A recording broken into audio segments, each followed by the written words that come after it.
whispers of the mountain breeze. The soft glow of dawn spilled over the valley, casting a golden hue on the rice fields. Aiko stretched her arms as she stepped out of the house, her bare feet touching the cool, dewy grass. The distant sound of a temple bell echoed through the hills. She glanced at her mother, Kaide, bent over the vegetable garden, her hands moving swiftly as she pulled out weeds.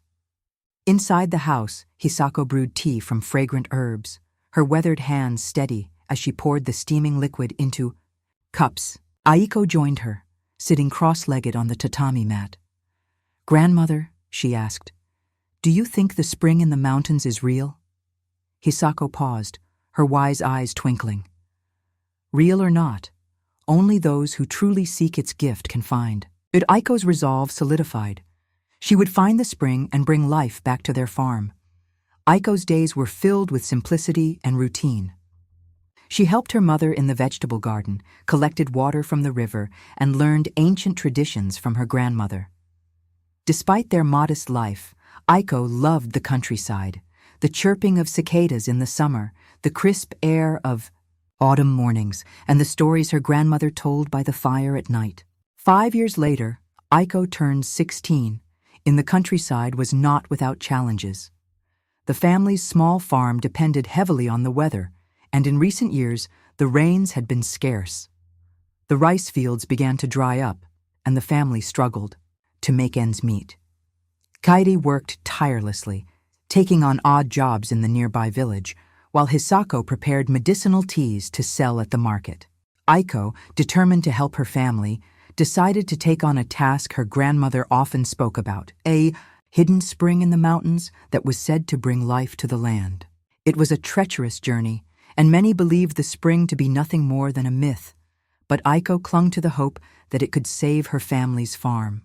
One early morning, Aiko, with her satchel slung over her shoulder, she bid farewell to her mother and grandmother. Kaidi handed her a scarf to protect her from the cold mountain winds, and Hisako gave her a small talisman for protection. The path wound through the forest, where sunlight dappled the ground. Birds chirped overhead as Aiko carefully navigated the uneven trail. Her sandals crunched against fallen leaves, and she paused occasionally to drink from a bamboo canteen. Suddenly, a brown Labrador retriever ran out from the trees by the forest. It looked friendly and had sparkling eyes, so she named it Sparkling and made it her traveling companion. As she climbed higher, the forest grew denser. She brushed past low-hanging branches and crossed a shallow stream where the water was so clear she could see smooth stones beneath. She laughed as a small frog leaped away, splashing her with droplets of water.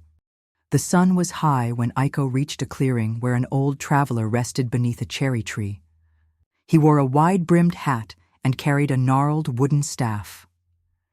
"You walk with purpose," he said, his voice like a rustling breeze.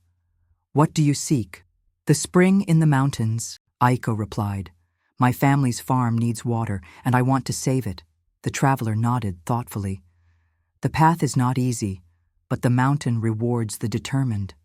Listen to its whispers, and you will find your way." Before Aiko could ask what he meant, the man stood and vanished into the forest as if carried away by the wind. The trail became steeper and more treacherous. Loose rocks slipped under her feet, and thorny bushes snagged her clothes.